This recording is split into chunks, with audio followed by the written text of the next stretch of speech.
ஓம் சக்தி. ஆன்மீகத்தை வாய்ப்பாக பயன்படுத்தி மனதில் உள்ளத்தில் அழகான அருமையான அனுபவத்தை சேகரிக்க தெய்வம் பங்காரு அம்மா விழாழன் குரு வழிபாடில் வந்துள்ள சக்திகளுக்கும் பங்காரு அம்மாவின் சீடர்களுக்கும் தொண்டர்களுக்கும் வணக்கம். எப்பொழுதுமே நாம் கோவிலுக்கு வந்தோம், மன அமைதியை பெற்றோம் என்பதற்கு தேவை சில நொடிகளும் சில நிமிடங்கள் மட்டுமே. அதற்கு காரணம் என்னவென்றால், இந்த காதுகள் சத்தங்களும் பேச்சுக்களும் கேட்டு கேட்டு மனம் எப்பொழுதுமே கொந்தளிப்பாக உள்ளது. அதை ஒரு நிமிடமாக தியானத்தில் அம்மா ஒருநிலைப்படுத்த வேண்டும். எப்பொழுதெல்லாம் உனக்கு அவசியமான விஷயம் தேவையோ அப்போ உன் காதுகள் கேட்கவில்லை என்கிறாய். ஆனால் உணர்வில் வந்து சில விஷயங்களை நான் சொல்ல விரும்புகிறேன், அப்போது காதை செவிடாக்கி கொள்கிறாய். எப்பொழுதெல்லாம் உனக்கு வெளிச்சம் தேவையோ அப்போவெல்லாம் கண் திறக்க மறக்கிறாய். நான் உன் தியானத்தில் ஏதோ ஒன்று அறிகுறியாக சொல்ல வருகிறேன், ஆனால் நீ நிதானம் இல்லாமல் அவசரப்பட்டு கொண்டே வாய் மட்டும் மந்திரம் சொல்கிறது, மனம் அலைப்பாய்கிறது, ஒரு நிலை இல்லை. அப்பொழுது நீ என்னை அம்மா தாயே காப்பாற்று, நீ மட்டுமே என் கதி என்று என்னை சரணாகடியும் எதிர்ப்புக்கு ஏதோ ஒரு அருவுருவமாக நான் உன்னிடம் அடைந்து உன்னை உணர்த்த ஆசைப்படுகிறேன். ஆனால் தியானத்திலும் பக்தியிலும் தொண்டிலும் தர்மத்திலும் என்னை தேடு, நான் உன்னை என் மகனாக ஏற்று வழி நடத்துவேன் என்று அம்மா சொல்லியிருக்காங்க. பொருளை தேடிக்கொண்டிருந்தால் அவர் அருளை தேட முடியாது. இப்பொழுது நிதானமாக நிம்மதியாக தியானிப்போம். ஓசை மூலம் ஓங்கார சக்தியை உணர்வோம். அவர் சொல்லி வரும் ஆன்மீக ஆசிரியை காது கொண்டு மௌனமாக கவனம் கொண்டு கேட்போம். ஓம் சக்தி. வீட்டு வாசல் ஒன்று தான், வீட்டுக்குள்ளே இருக்கிற அத்தனை பேரும் குழப்பம் நிறைய இருக்குது. ஒவ்வொரு வீட்டில் ஒவ்வொரு குழப்பங்கள் இருக்குது. வெளியே வரும்போது போது ட்ரெஸ் மாட்டி வந்தால் போதாது, ஒழுக்கம் இருந்தால் போதாது, தெய்வத்தை கும்பிட்டால் போதாது, உள்ளன்போடு செய்யணும், அதுதான் கருத்து. அதுபோல் வர வர நாகரிகம் அநாகரிகமாக கொண்டு இருக்கும்போது நிறையாக மாறாத அதுபோல் இருந்தேன். இப்போ நரியும் சரி, நாயும் சரி, புலியும் சரி தியானம் இருக்க ஆரம்பிச்சிடுது, யோகா பண்ண ஆரம்பிச்சிடுது. எதுக்கு? தன்னாரம் வருவாங்க, போவாங்க, சாப்பிட வேண்டிய செய்ய வேண்டியிருக்குது. எந்த காலத்தில் எந்த நடுவில் வந்து நறுபடியே கிடையாது. லேடிஸ் போய் அகப்பட்டு வேதனைப்பட்டுக்கிறார். நறுபடி ஒழிவு செய்வது பணத்துக்கு ஆசைப்படாதீங்க. பணம் இல்லாத உலகத்தை எப்படி இருப்பது செய்யுது. பெண்களுக்கு பணம் ஆசை, அது ஒன்று விலை பொருள். அது வந்து எங்கே நிறைய இருக்குது, எங்கே இருக்குது. அடுத்து என்ன செய்யும்போது வெளிகளை மழை பெஞ்சு எல்லாம் செல்வத்தை கொடுத்து அது வச்சு எல்லாம் நிம்மதி இருக்குது. சந்தோஷமான விவசாயிகள் நண்பர்கள் தான். அம்மாவோட ஆசி எல்லாருக்கும் உண்டு, நிம்மதியோடு இருக்கணும் ஆசி. ஓம் சக்தி பராசக்தி. ரொம்ப சந்தோஷம். ஏன்னா உங்கள் கையில் செல்ஃபோன் இப்போ தான் இல்லை, அதனால் நிம்மதியாக இருப்பீங்க. செல்ஃபோன் இல்லாத நேரம்லாம் சந்தோஷமான ஒரு விஷயம். யாரெல்லாம் 25 வயசுக்கு கீழே இருக்கீங்க கை தூக்குங்க. 25 வயசுக்கு கீழே இருக்கிறவங்க, இதுதான் ஆன்மீகம். ஏன்னா 25 வயசு இருக்கவங்களுக்கு ஒரு வழிபாடு தேவை. ஒரு பந்த பாசம்னா என்னன்னு தெரியணும், அன்பு பாசம்னா என்னன்னு தெரியணும். அப்படி தெரிஞ்சாதான் நம்மளுக்கு 35 வயசுக்கு மேலே ஆகும்போது பாசம் காட்ட மாட்டாங்களா, அன்பாக பேச மாட்டாங்களா, எனக்கு நோயில் கஷ்டப்படும் போது உதவ மாட்டாங்களா, ஒரு ஆறுதலாக இருக்க மாட்டாங்களான்னு நினைக்கிறோம் இல்லையா, அது கிடைக்கும். ஏன் 25 வயசு கீழே இந்த வியாழன் வழிபாடில் கேட்டேன்னா, இப்போ பிள்ளைங்களுக்கெல்லாம் லீவு, அடுத்த மாதத்துலேருந்து லீவ் விடுவாங்க. அப்போ கண்டிப்பாக தொண்டு செய்யும்போது உங்கள் குழந்தைங்களை கூட்டிகிட்டு வந்து உணர்த்த பாருங்கள். இத்தனை மாதங்களாக என்னென்னமோ காரணம் சொன்னீங்க, ஆனால் இப்போ நீங்கள் கோவிலுக்கு வர்றது கூட்டிகிட்டு வர்றதும், அடுத்தது வந்து தொண்டு செய்யும்போது பக்தி செய்யும்போது பழக்கும்போது, இந்த 2 மாதத்தில் அற்புதமான ஒரு தொண்டு இருக்குது, சித்ரா பௌர்ணமி தொண்டு. அப்போ செஞ்சு பார்த்தாங்கன்னா உங்கள் பிள்ளைங்க வீடியோ கேம் ஆட மாட்டாங்க, தேவையில்லாமல் ஒரு தியான நிலையில் சோஃபாவில் படுத்து கிடக்க மாட்டாங்க. அவங்க வேலையெல்லாம் எடுத்து போட்டு செய்யாதீங்க. இந்த 2 மாதமும் அவங்களுக்கு என்ன பயிற்சி கொடுக்கணுன்றதுல பொறுமையாக இருந்து செய்யுங்க. பந்தபாசம் வேணும். இப்போ என்ன பிரச்சனைன்னா, ஒரு 60 வயசுக்கு மேலே மனசு வலிக்குது. ஏன் தான் அந்த பிள்ளை மேலே பாசம் வச்சனோ, அந்த பிள்ளை என்ன வீட்டை விட்டு துரத்திட்டான், ஏன் தான் அந்த பொண்ணுக்கு நான் அவ்வளோ தூரம் பந்தமாக இருந்தனோ, அந்த பொண்ணு என்ன தாயின் கூட பார்க்கல, நானே ஒரு கூலி வேலை செய்கிறேன், என்னை வந்து காசு கேட்குறாங்க, உங்ககிட்ட ஏதாவது இருக்கான்னு செலவுக்கு கேட்குறாங்க. அந்த வலி எவ்வளோ இருக்கும். இப்போ நீங்கள் 2 பேரும் எல்லாருமே உங்கள் 2 கை உள்ளங்கையை பாருங்க. இந்த உள்ளங்கையை பாருங்க. நான் ஏதோ உங்களுக்கு ராசி பலன் சனி பலன்லாம் சொல்ல போறதில்ல. 2 பார்த்தீங்களா, கொஞ்ச நேரமாவது பாருங்க. என்ன தெரியுது? அம்மா கிட்ட பிச்சை கேட்குற மாதிரி இருக்கு. பரவாயில்ல. இல்லைன்னா ஒரு நம்மளுடைய முஸ்லீம் சகோதர தொழுகிற மாதிரி இருக்கு. பரவாயில்ல. ஒரே தாய் ஒரே குலம். என்ன வேணும் இந்த உள்ளங்கையில தாங்கிறதுக்கு? இப்போ உங்களுக்கு எல்லாம் பிடிச்ச ஒரு பொருளை மனசுல நினச்சிக்குங்க. அம்மா கூட ஆசி உரையில் சொல்லியிருப்பாங்க, நகை நட்டு அதெல்லாம் கூட நினச்சிக்குங்க. ரொம்ப எனக்கு டிவி பிடிக்கும், அதையும் கையில் எடுத்துக்குங்க. அந்த உள்ளங்கையில் முக்கால்வாசி நீங்கள் எடுத்துக்கிறது உங்களுக்கு பிரச்சனை தரக்கூடிய பொருளாக தான் இருக்கும். ஏன்னா எனக்கு ரொம்ப வீடியோ கேம் பிடிக்கும் அப்படின்னு மொபைலை வச்சு உங்களையும் சேர்த்து கட்டிட்டா நீங்கள் உயிரோட வாழ முடியுமா? சாப்பிட்ணுங்க, எனக்கு கை வேணும். இப்போ பிடிச்ச பொருளை பிடிச்சிக்கிட்டே இருந்தீங்கன்னா அது உங்கள் உடம்புக்கு பெரிய ஒரு ஹெவினஸ் கொடுக்கும், பெரிய பாரத்தை கொடுக்கும்.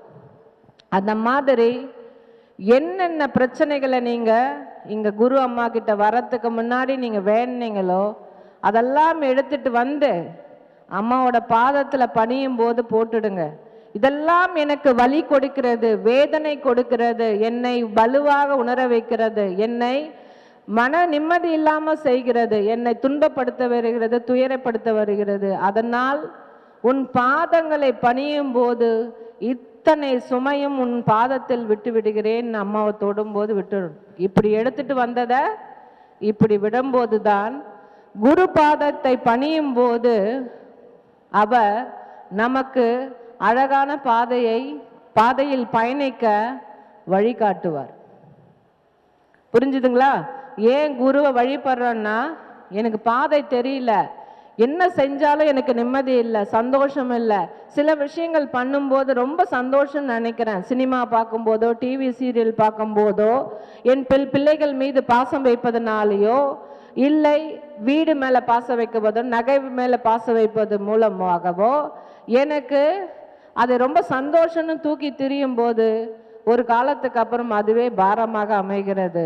அது இல்லைன்னு தெரியும் போது மனசு ரொம்ப வருத்தப்படுகிறது. முதுமையில் முதியோர் இல்லத்தில் விடுகிறார்கள். என்னால் பயனில்லை என்று சொல்லும் போது என்னை சொல்லுகிறார்கள். எவ்வளோ ஒரு விஷயம். அதனால தான் நான் சொன்னேன், நீங்கள் என்ன தூக்கிட்டு போக போறீங்கன்றதுல எப்பவுமே மனசை லேசாக வச்சுக்கணும், சந்தோஷமாக வச்சுக்கணும்னா அதுக்கு ஆன்மீகத்தில் சில விஷயங்கள் தேவை. இப்போ யாருக்கெல்லாம் 2 கையிலையும் கோந்து கம்ம பூசிக்க ஆசை, ஏதாவது ஒரு பசைய பாசம் சொல்லிக்கிட்டு தடவிக்கிட்டே இருந்தா அது உங்களை பிடிச்சிருக்கா, நீங்கள் அதில் பிடிச்சிருக்கீங்களான்னு தெரியாமலே வாழ்க்கை போய்கொண்டு இருக்கிறது. நீங்கள் கோந்தா பிடிச்சிக்க வேண்டியது யார? அம்மாவை பிடிச்சிக்கணும், அம்மாவோட பாசத்துக்கு ஏங்கணும், அம்மாவுடைய அன்புக்கு ஏங்கணும், அம்மாவுக்கு கருணைக்கு ஏங்கணும். அதை தான் அம்மா அழகான ஒரு அருள்வாக்கில் சொல்கிறாங்க. ஸோ பந்த பாசம் குருவோட பாதத்தை பணியும் போது எந்த நேரத்தில் அது எப்படி உனக்கு திரும்ப கிடைக்கிறது என்பதை அம்மா அழகான ஒரு அருள்வாக்கில் சொல்லியிருக்கிறார்கள். அது அப்படியே போயிட்டு ஒரு 2 நிமிஷம் வெயிட் பண்ணுவோம். இந்த படம் ஃபுல்லாக சுற்றி வர்றதுக்கும் இந்த அருள்வாக்கு மற்றவர்கள் கையில் பயணிக்கவும் நம்ம இப்போ பொறுமையாக இருப்போம். ஏன்னா ஆன்மீகம் என்பது வாழையடி வாழையாக நம்மளுடைய அடுத்தடுத்து செல்லணும்னா இதை மாதிரிலாம் நம்ம யோசிக்கணும். வாய்ப்புள்ள போதே பயன்படுத்திக்கொள். மழை பெய்யும் போது நீரை தேக்கி வைத்து பயன்படுத்திவிட்டால் உனக்கு தான் நஷ்டம். ஆன்மீகத்தில் வாய்ப்பு கிடைக்கும் பொழுது பயன்படுத்தி கொள்ளாவிட்டால் உனக்கு தான் பெரிய நஷ்டம். ஸோ நஷ்டம் கஷ்டம், லாபம் நன்மை. ஸோ இந்த 3 விஷயத்தை மட்டும் நான் சொல்லிக்கிறேன். ஆன்மீகத்தில் இஷ்டப்பட்டு நான் ஈடுபட்டதுனால உண்மையாக இருக்கேன், உறுதியாக இருக்கேன். எந்த கஷ்டம் வந்தாலும் தற்கொலை பண்ணிக்காம மீண்டு வருகிறேன் இல்லையா? அதுதான் ஆன்மீகத்தில் முதல் நிலை. அப்புறம் ரெண்டாவது, என் தப்பை நான் உணர்றேன். நான் இது தப்பு, அடுத்த முறை இதை செய்ய மாட்டேன். தவறாமல் பேசாமல் ஒருத்தர் தேவையில்லாமல் பேசிட்டேன், அவங்கள பற்றி தெரியாமல் பேசிட்டேன், மன்னிச்சிடுங்கன்றது தான் உண்மையான ஆன்மீகத்தில் வரும். அம்மா சொல்கிறது தேக்கி வைத்து கொள்ள வேண்டிய விஷ்டமான ஒரு விஷயம். ஸோ மனசில் என்ன வச்சுருக்கேன் அப்படின்னா, கஷ்டம் வச்சுருக்கேன் சக்தி, ரொம்ப மன உளைச்சலை வச்சுருக்கெல்லாம் கிடையாது. நான் நஷ்டப்படும் அளவுக்கு ஆன்மீகத்தில் எதையும் நான் வைத்து கொள்ளவில்லை. யார் பொருளையும் திருடவில்லை, யாரையும் சபிக்கவில்லை. யாருக்கா நான் பண்ணுவதெல்லாம் மற்றவர்களுக்காக பிரார்த்தனை. இப்போ கூட சொன்னேன் பாருங்க, ஆன்மீகத்தில் அம்மா என்ன சொல்கிறாங்க, என்ன பண்ணணும், வாய்ப்பை பிடிச்சுக்கணும்னு சொன்னப்போ நீங்கள் எல்லாருமே நல்ல சக்திகள் என்ன சொன்னீங்க, கை தூக்கி பந்தபாசம் வேணும் போது எல்லாருக்கும் கிடைக்கணும் சக்தின்னு சொன்னீங்களே, அதுதான் உண்மையான உங்களுடைய ஆன்மீகத்தில் நீங்கள் சேர்த்து வச்சிருக்க சொத்து. அது வரும்போது சந்தோஷமா வாங்க. இதை தான் அம்மா சொல்றாங்க. இப்போ மழை காலத்தில் எப்படிப்பட்ட கருணையான அம்மா தெரியுமா? அதனால்தான் அம்மா அருள்வாக்கில் ஆசியுரையில் சொல்றாங்க, அன்பு பாசம் வைத்தால், நல்லா ஞாபகம் வச்சுங்க, பந்த பாசம் இல்லை, அன்பு பாசம் வைத்தால் உனக்கு எப்பொழுதுமே இன்னொன்று அருள் உண்டு. நம்ம நினைக்கிறோம் யார் மேலே இனிமேல் அன்பு வைக்க மாட்டேன், யார் மேலேயும் பாசம் வைக்க மாட்டேன். உனக்கு ஒரு ஆள் ஒரு கொடிக்கிறதுக்கு தண்ணி கூட கொடுக்க மாட்டான். நீர் பந்தல் ஏமா வைக்கிறீங்க, மோர் பந்தல் ஏமா வைக்கிறீங்க? அத்தோட கஷ்டம் தெரிஞ்சதுனாலையும் அவங்க தாகம் தெரிஞ்சதுனால வைக்கிறீங்களே, அப்போ நீங்கள் யாரு? நீங்கள் தாய் உள்ளம் உள்ள ஆன்மீக சக்திகள். அதனால் சந்தோஷமாக இருங்க. ஏன்னா ஒருத்தருக்கு தவிக்க தண்ணி கொடுக்குறீங்கல்ல, அது பெரிய விஷயம். ஆனால் கஷ்டம், இப்போ தண்ணி கேட்க வந்தாலும் செயின் அறுத்துன்னு போயிடுறாங்க, கோலம் போட வந்தாலும் செயின் அறுத்துன்னு போயிடுறாங்க. நான் என்ன பண்ணட்டும் சக்தி, வீட்டுக்குள்ளே பூந்து பூட்டிக்கிட்டு இருந்தேன்னா எப்படி இருப்பேன்? வெளியே வரணும், எப்படி நான் பாதுகாத்துக்கணும்னு சொல்லிட்டு. ஸோ அம்மா சொன்ன அருள்வாக்க கடைசியாக ஒரு முறை திருப்புன்னு சொல்கிறேன், வாய்ப்புள்ள போதே பயன்படுத்திக்கோள். இதுதான் வாய்ப்பு.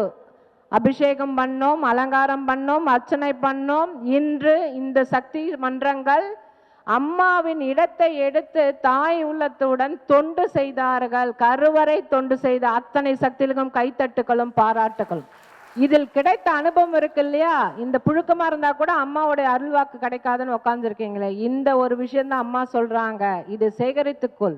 சேகரிச்சுட்டு என்ன சொல்லு, கஷ்டம் வரும்போதெல்லாம் அம்மா இருக்கிறாங்க, இதை கடந்து போயிட்டுன்னு தைரியமா நம்பிக்கையா வாழ்ந்து காட்டு மகளே. ஏனால் நான் தாய், உன்னை கைவிடுவது எனக்கு பழக்கமில்லை. அதனால்தான் மகனே மகளே அப்படின்னு அம்மா உங்களை கூப்பிடுறாங்க. மகனே மகளே நான் இருக்கேன், நீ வந்து உயிரோட வாழு. உனக்கு வேண்டியது என்ன? சாப்பாடு, ஒதுங்க இடம் நான் தரேன். கஷ்டமா இருக்கு இந்த நோய்மா, தீர்த்துடுவேன். அம்மா சொல்லியிருக்கல, மருந்து சாப்பிடு, தீர்த்திடுவேன் அப்படின்னு அம்மா என்ன சொல்றாங்க, ஒவ்வொரு முறையும் நீங்கள் வரும்போது அனுபவத்தை சேர்த்து கொள்ளுங்கள். அந்த அனுபவத்தை தான் அம்மா அழகாக வழிபாடு சொல்லுகிறார்கள், மந்திரம் சொல்லுகிறார்கள், அன்னதானம் சொல்லுகிறார்கள், எல்லாம் சொல்லுகிறார்கள். வாய்ப்பை பயன்படுத்தி கொள்ளிவிட்டால் உனக்கு நஷ்டம். நீங்க குரு பூஜைக்கு வந்தனா உனக்கு ஏதோ ஒரு நடக்கிற ஒரு ஆபத்தை அம்மா தவிர்த்து விடுவார்கள், ஏதோ ஒரு விதத்திலிருந்து உன்னை காப்பாற்றி விடுவார்கள். இதை நீ தவிர்த்தால் உனக்கு வரப்போகிறது நஷ்டம் கஷ்டமும் என்று அம்மா சொல்லுகிறார்கள். அதைத்தான் மழை பெய்யும் போது நீரை தேக்கி வைத்து பயன்படுத்தாவிட்டால் உனக்கு தான் நஷ்டம். ஆன்மீகத்தில் வாய்ப்பு கிடைக்கும் பொழுது தொண்டு செய், பக்தி செய், தர்மம் செய், தியானம் இரு, அதை உன்னுள் அடக்கி நீ இஷ்டமாக சந்தோஷமாக வாழு என்று அம்மா இந்த அருள்வாக்கில் சொல்றாங்க. ரொம்ப ரொம்ப மகிழ்ச்சியா இருக்கு. இந்த சக்திகள் இந்த அருள்வாக்கு சொல்லும் போது ரொம்ப கவனமா கேட்குறீங்க, நீங்களும் நல்ல விழிப்புணர்வோட இருக்கீங்க. ரெண்டே விஷயம் சொல்லிட்டு இந்த வழிபாடை நம்ம பண்ணிப்போம். இங்க புதுசா வந்திருக்க சக்திகள் அத்தனை பேருக்கும் அம்மா அருள் பாலிக்கட்டும். அவருக்கு வீட்டிலையும் அமைதி நிம்மதி இருக்கட்டும், அவர்களுக்கும் மகிழ்ச்சி அம்மா கொடுக்கட்டும். அம்மாவுடைய 3 ஒரு விஷயம் என்ன? கண்தானம், அன்னதானம், ஆடை தானம், கல்வி தானம். தானத்துல அம்மா சொன்னது அன்னதானம். ஆதிபராசக்தி செவ்வாடை சக்தினாவே அன்னதானம் போடுவாங்க. அன்னதானம், ஆடை தானம், கண்தானம், கல்வி தானம். நீங்க இப்ப என்ன நடந்துட்டு இருக்குன்னு தெரிஞ்சுக்கணும். அம்மாவோட 55வது பிறந்த நாளை முன்னிட்டு மேல்மருவத்தூர் ஆதிபராசக்தி மருத்துவமனையில நிறைய ஐ கேம்ப் நடத்துறாங்க. ஒவ்வொரு மாவட்டத்திலையும் மன்றத்திலையும் ஒரு மாவட்டமா நடத்திட்டு இருக்காங்க. அதை பயன்படுத்தி கொள்ளுங்க. இது வரைக்கும் ஆதிபராசக்தி அம்மாவுடைய ஹாஸ்பிட்டல்ல இது வரைக்குமே ஒரு 700 கேசஸ் பண்ணி கேட்ராக் ஆப்ரேஷன் பண்ணி கொடுத்துருக்காங்க அம்மாவோட பிறந்த நாளில். அதுக்கு ஒத்துழைக்கிற அத்தனை சக்திகளுக்கும் நன்றி. இரண்டாவது, நீங்கள் தெரிந்து கொள்ள வேண்டியதெல்லாம் அம்மாவோட சித்ரா பௌர்ணமி வருகிறது. அதில் நாம் என்ன வேள்வி பணி செய்யலாம், எப்படி இயற்கையை இறைவனாக சொல்ல வேண்டும் சொல்லியிருக்காங்க. மூன்றாவது, வளர்ப்பிறையாக வாழ்க்கையில் வளமாக வளர்ப்பிறை போல வாழ வேண்டும் என்று அன்னை ஆதிபராசக்தியும் நம்மளுடைய இஸ்லாமிய தோழர்களுக்கும் இனிய ரம்ஜான் வாழ்த்துக்கள். அது மட்டுமல்ல, தெலுங்கு வருடப்பிறப்பு உகாதி நல்வாழ்த்துக்களும். நன்றி. ஓம் சக்தி. ஓம் சக்தி. அம்மாவின் ஆன்மீக ஒளிபரப்பும் மேல்மருவத்தூர் சித்தர்பீடம் யூடியூப் சேனலை சப்ஸ்கிரைப் செய்து மேல்மருவத்தூர் சுயம்பு அருள்மிகு ஆதிபராசக்தி சித்தர்பீடத்துடன் இணைந்திருங்கள். பெல் ஐகானை கிளிக் செய்து புதிய காணொளிகள் பற்றிய அறிவிப்புகளை உடனுக்குடன் பெறுங்கள்.